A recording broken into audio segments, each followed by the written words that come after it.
Okay, sounds good. I'll mute myself and stop my video while you're chatting. Um,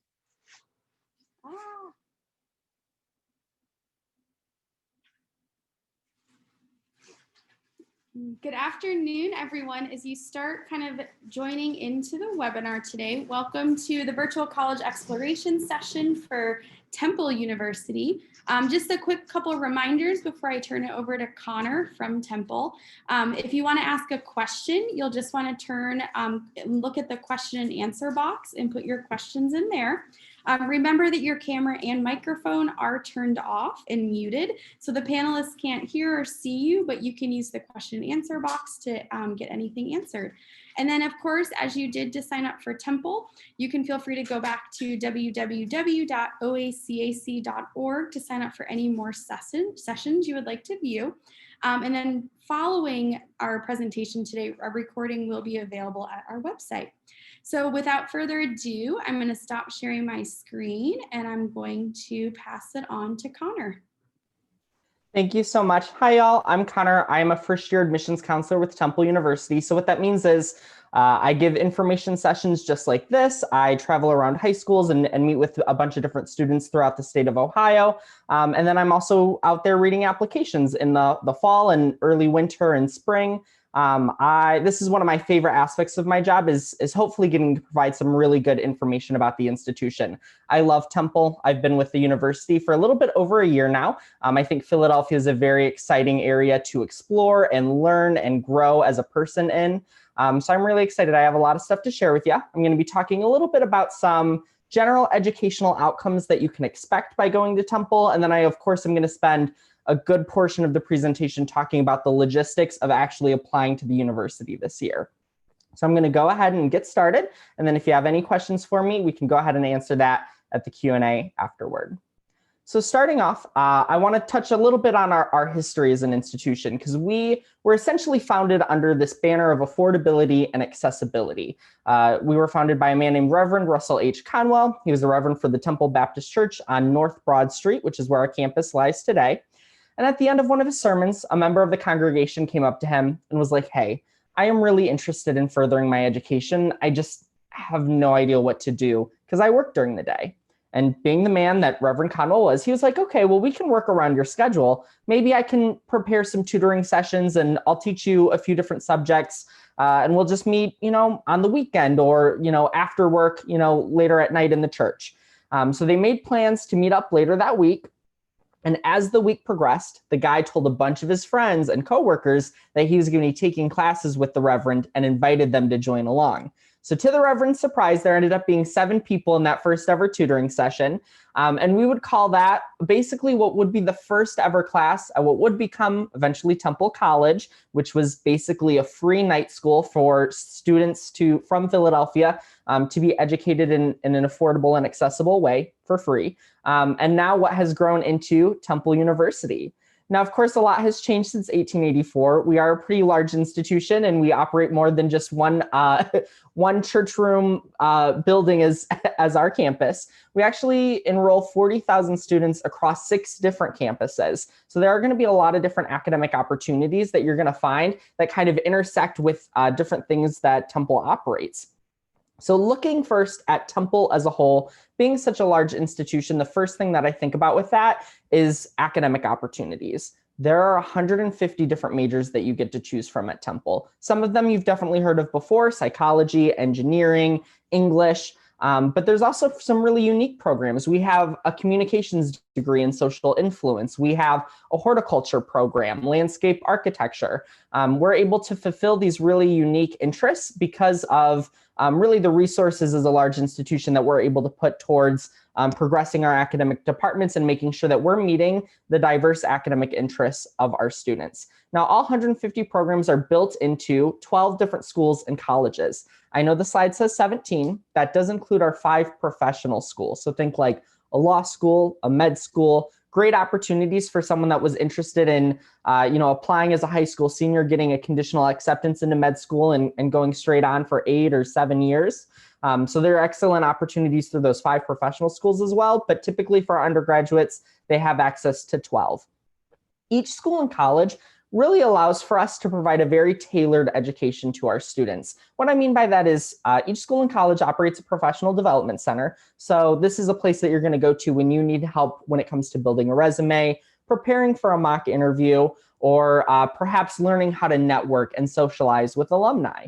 And because this information is really tailored, it's very helpful for, think like our students as part of the Tyler School of Art and Architecture who need different information when it comes to artist residencies, or maybe they're interested in starting their own business, through their art. Looks different than the information that we're able to provide for our students in the College of Engineering that might need more specific information about particular internships in engineering, things like that. So we're really proud of the fact that we're able to tailor all of that education to students specifically, and you find that just as kind of a general breadth that you get through Temple University.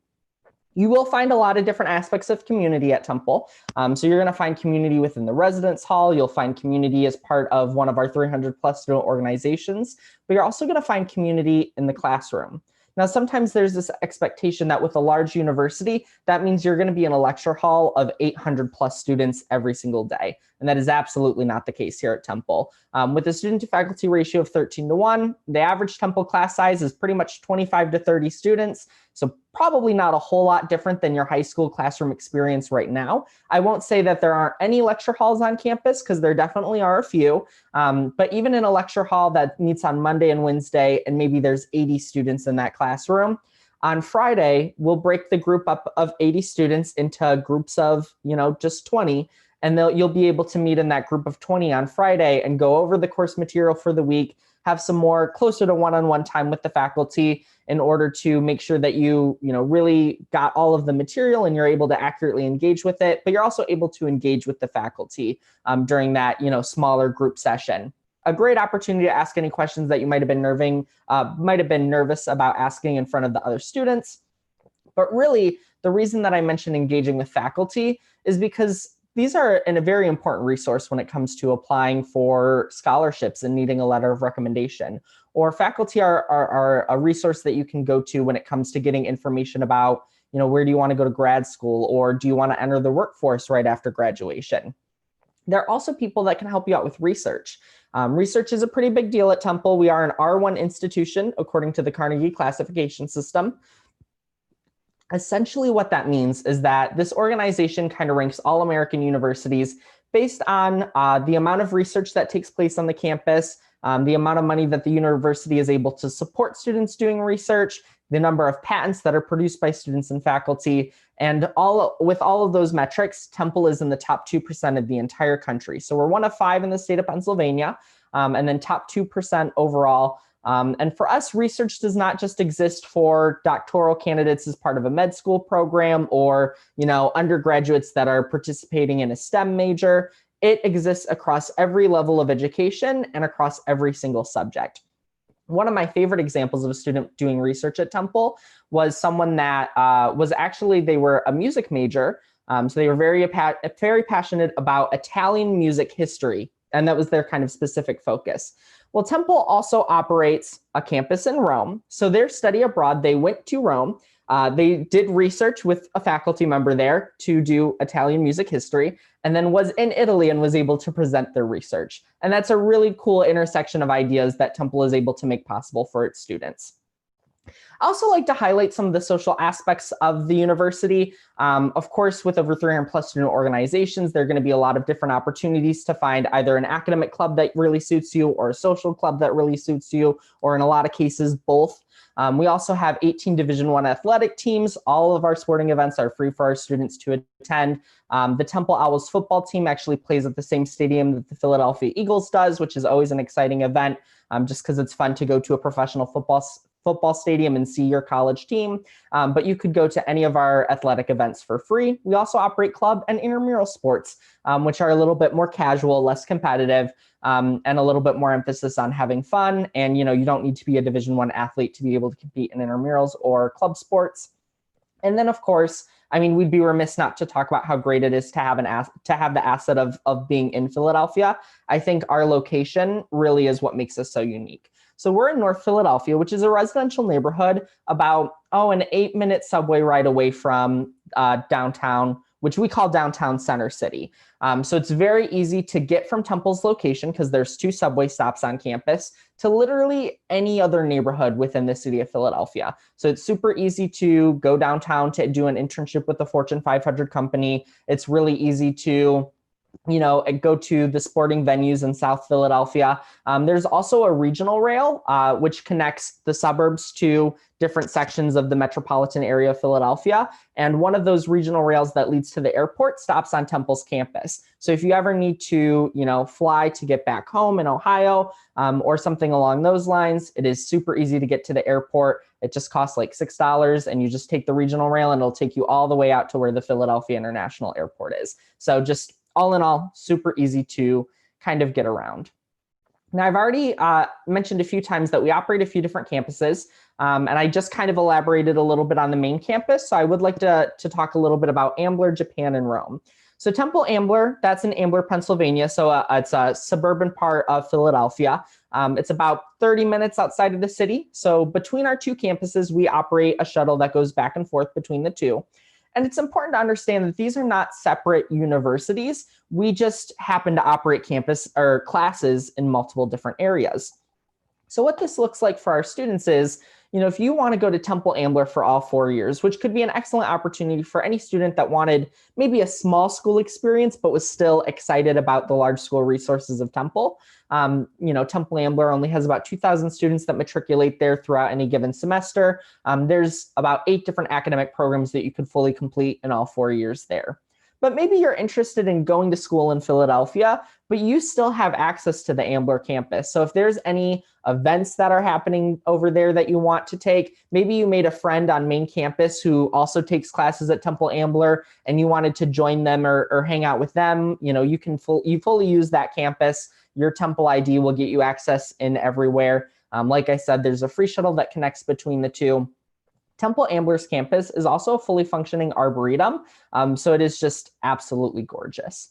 So always just a fun place to visit on the weekend if you ever get the chance.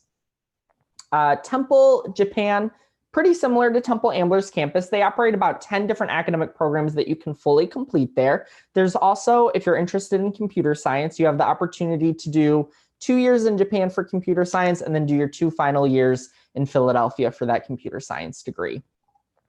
What's great about this is Temple Japan's campus is still a public Pennsylvania institution. So all of the classes are taught in English. The campus environment, of course, is a little bit different in the sense that it's very multilingual and multicultural. About 40% of the students at Temple Japan campus come from the United States. We have another 40% of our student population that come from Japan, and then about 20% that are from a various degree of other countries. So really just a true opportunity for like a really international experience. And you can do that for all 4 years, or you can do it for a study abroad, kind of however you want to implement Temple Japan's campus into your curriculum. What's really excellent about Temple Japan, though, is that even for out-of-state students, so students coming from Ohio, have a set rate for Temple Japan, and it's about $15,000 a year. So it's even a little bit more. It's even a little bit more affordable than the main campus in Philadelphia. So truly a great opportunity for any student that was looking to spend 4 years abroad. This is a great way to do that. And then Temple Rome is a little bit more unique. That is just a study abroad destination. So for our students, they can go and spend a year doing general education courses in Rome, or they could do it for a semester or a winter break or a spring break or a summer break. You would never graduate with a degree from Rome, but many of our majors actually build in a semester abroad at Rome just because they want to use that campus as their resource that's available to them as well. And then when it comes to study abroad, you are not limited to just Rome or Japan, although they are 2 exciting and popular options. You can see from the yellow dots that are appearing on your screen, this is by no means an exhaustive list, but rather just kind of an idea of some popular places that students like to study abroad. We have over 1,400 different study abroad opportunities in 6 different continents. We do not send students to Antarctica. I think it might be a little bit too cold to do classes there. But these study abroads can kind of take form in a few different ways. So some of these might be, you're taking a 3-credit course over a spring break and you're going to be touring a few different cities or, a few different countries in some cases. while taking one course, and you're kind of being guided around by, a Temple professor that's going on a study abroad with you. And they kind of act as your professor and tour guide as you go out throughout the trip.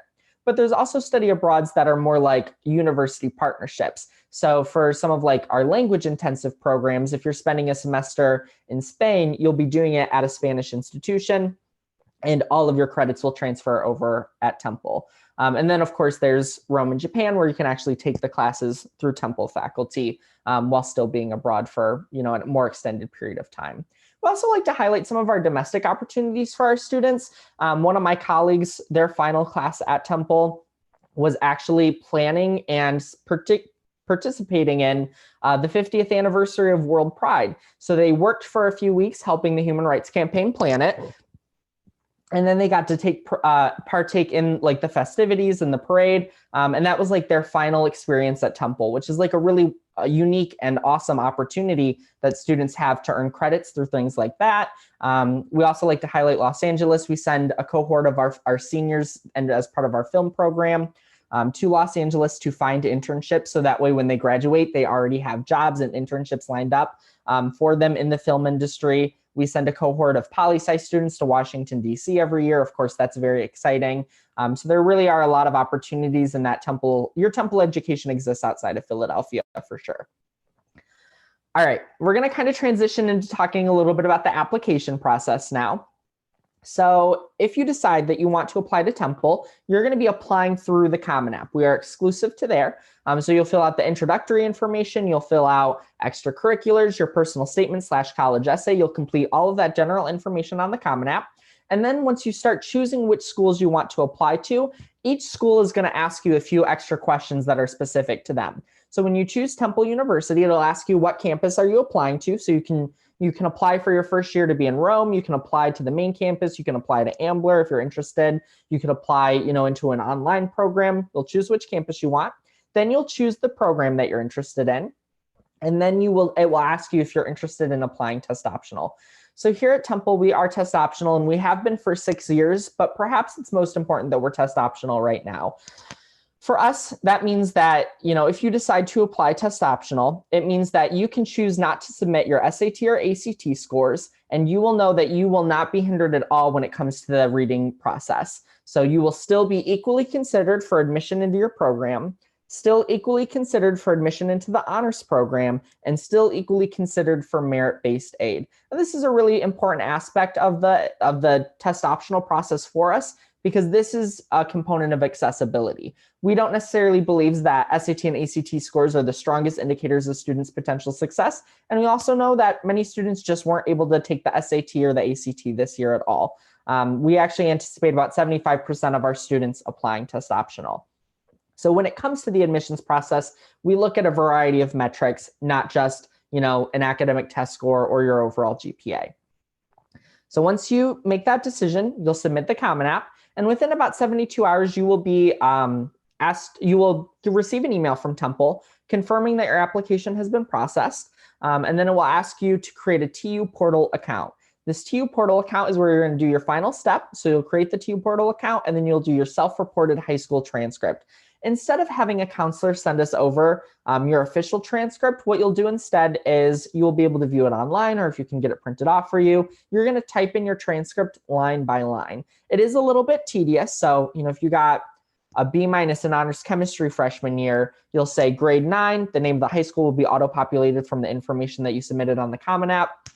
You'll say that you took a science course. What was the name of the science course? Honors chemistry. What was the level of the course?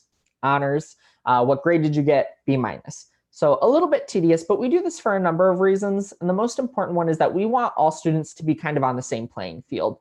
So not every high school weights GPA. Some high schools weight GPA differently than other high schools that also weight GPA. And this allows us to give you extra credit for taking the most challenging courses that were offered at your school. And you'll be able to indicate whether it was honors, college prep, AP, dual enrollment, that kind of stuff. You can all put within the TU Portal system, and that will allow us to recalculate your GPA and give you that extra benefit for taking those challenging courses.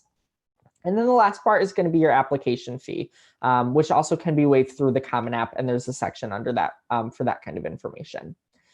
In terms of when you're applying, is kind of up to you. So there's 2 rounds. There's early action, which is not binding. Early action just means you're going to receive an admissions decision earlier than the regular round.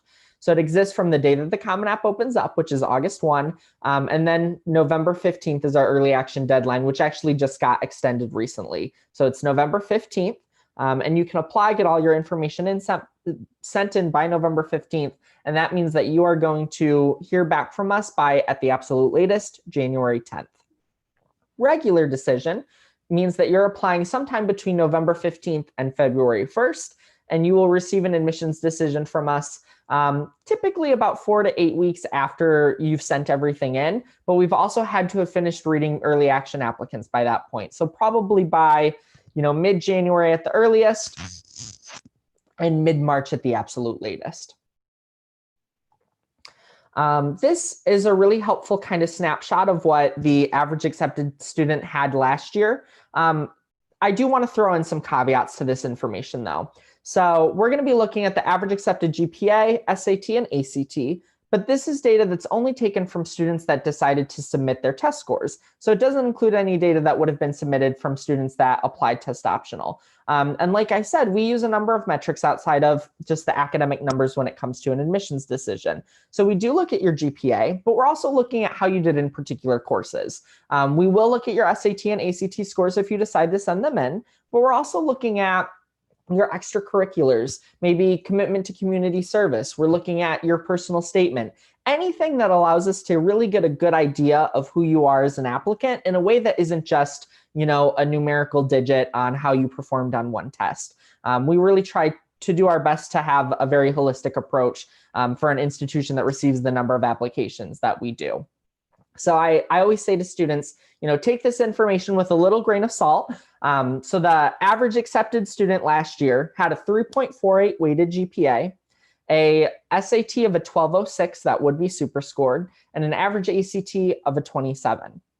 Now, if you're looking at these numbers and you were able to take the ACT or the SAT this year, you can kind of use this as a framework to think about if you want to submit your test scores or not.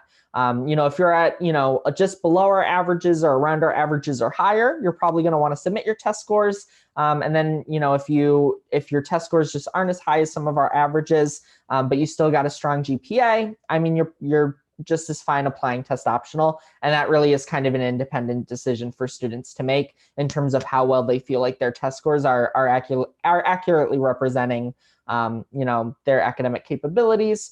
And if they feel like it's a strong reflection and would add well to their application. We also list our honors program separately. So our honors program represents a smaller sliver of our student body. With the honors program comes some really exciting things. You get to register for classes a little bit sooner. You get to, be a part of honors only classes, which might be a little bit smaller. There's an honors only living learning community, honors advising, as well as they get some like extra programming, like there's different honors lectures that students can attend. So definitely a great community when stepping on to Temple's campus. The honors program really is excellent and really operates more as like a reward system and kind of community, more so than it means, the honors program is 30 times harder than regular college, which is not the case because, college is going to be a step up from high school in any way. The honors program really represents something else for Temple. If you are interested in the honors program, but you're not accepted into the honors program during your first application review, when you come to Temple, after your first semester, as long as you have a 3.7 GPA or higher, you can apply into the honors program and start receiving those benefits your second semester freshman year. All right, this is a pretty important aspect of college, and this is dealing with the overall cost of attendance. So here at Temple, you can see we list our numbers separately for in-state students and out-of-state students. And then you can also see the separate fees as well as on-campus housing and meals. I do need to highlight, though, that Temple has differential tuition. What that means is that each school and college, as well as particular programs within those schools and colleges, have a certain degree of flexibility to change that overall cost of attendance. So I always recommend to students to go to our tuition calculator because it's very accurate and up to date, and you can do a drop-down menu and look at the cost of different programs, or to go to bursar.temple.edu. And that will allow you to get some really good information about, specifically what your program would cost at Temple. Same thing with on-campus housing and meals. That number is representative of a base meal plan with the traditional residence hall. And our traditional residence hall style is communal. But if you're interested in suite style, or, we do have apartment options for freshmen. If you're interested in something like that, of course, that number is going to look a little bit different. So this is the cost of attendance, not necessarily what students are actually paying to attend an institution. And that is because of merit-based aid and financial aid through need-based aid. So merit-based aid means that it's based around your accomplishments. For us, consists of a few different things. So our Office of Undergraduate Admissions makes a merit-based scholarship decision when we review your application. So when I look at an app, I'm doing three different things. First is I'm saying, can I admit this student? Then I'm saying, can I admit them into the honors program? And then I'm asking, how much money can I give them up front? And I would say that the average Temple student does receive a scholarship upon being admitted. Scholarships for out-of-state students range from $3,000 a year to a full tuition scholarship for all 4 years. So that's merit-based aid, and you'll be notified of your scholarship about 2 days after you hear about being accepted from Temple.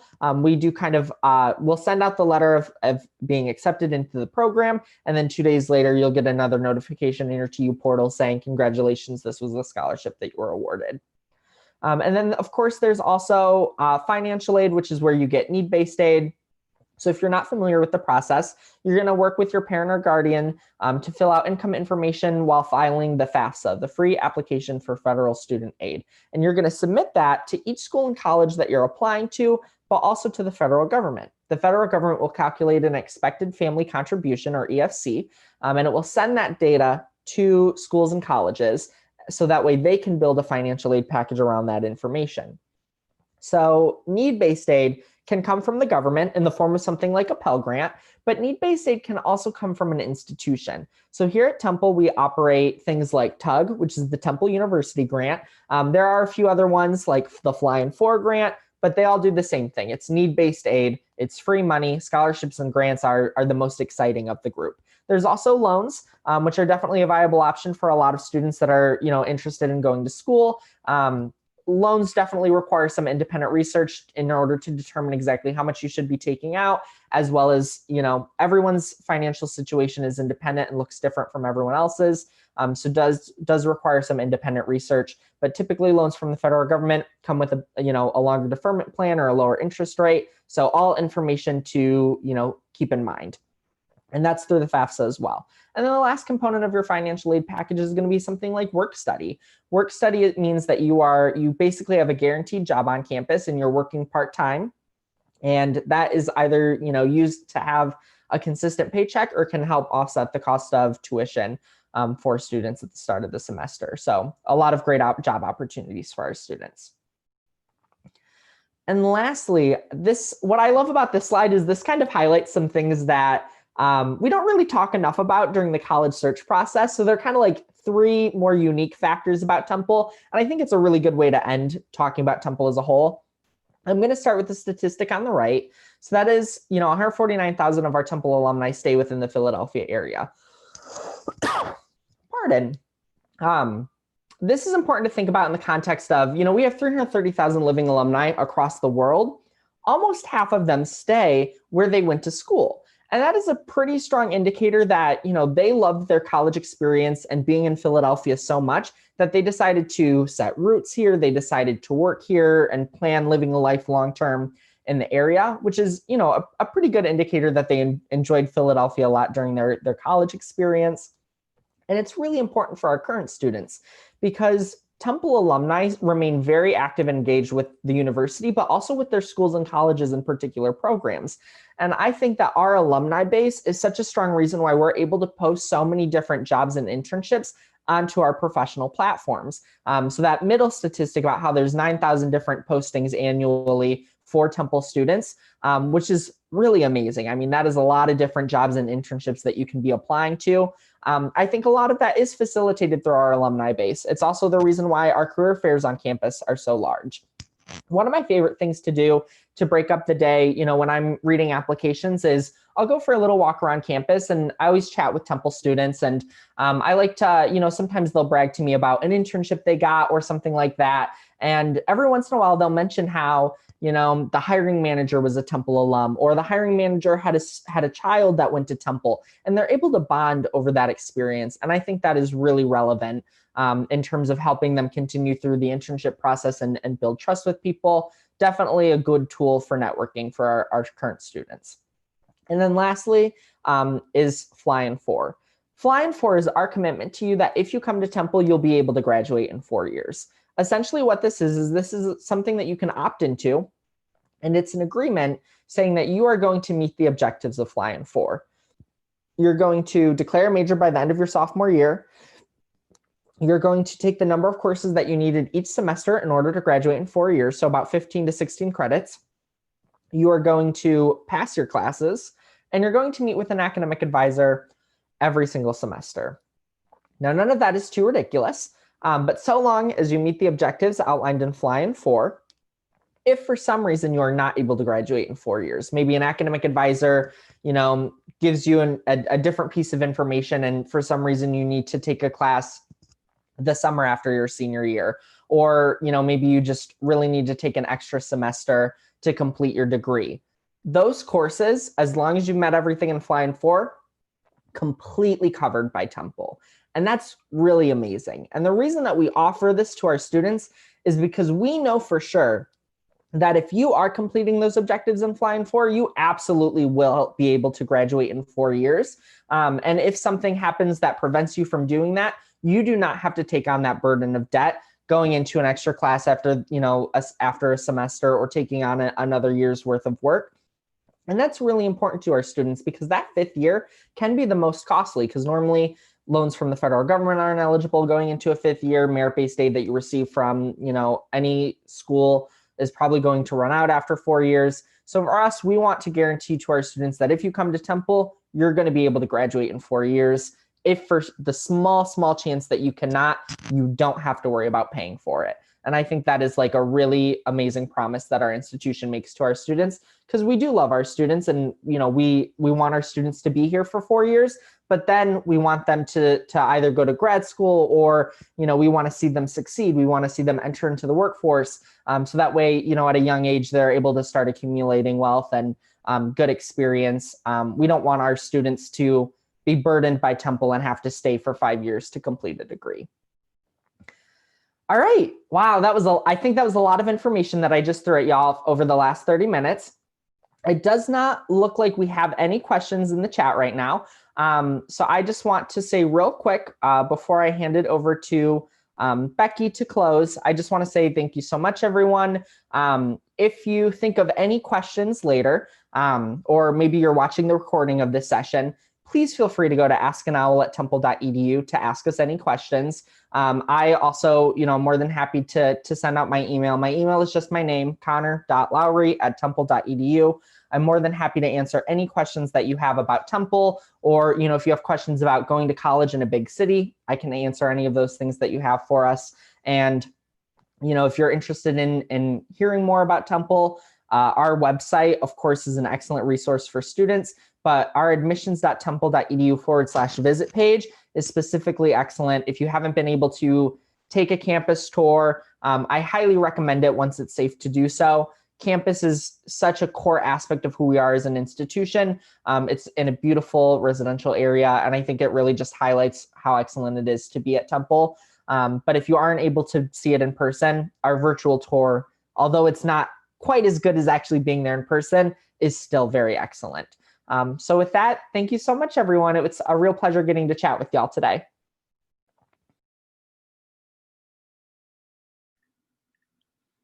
Thank you so much, Connor, for a great presentation and for all the information on Temple. Students that are watching this right now, when I end it, you will get a quick survey that we ask that you finish. And then you can also sign up for more sessions if you would like to. And then the session will be recorded and available at www.oacac.org. I hope you have a wonderful afternoon, and we will see you all soon.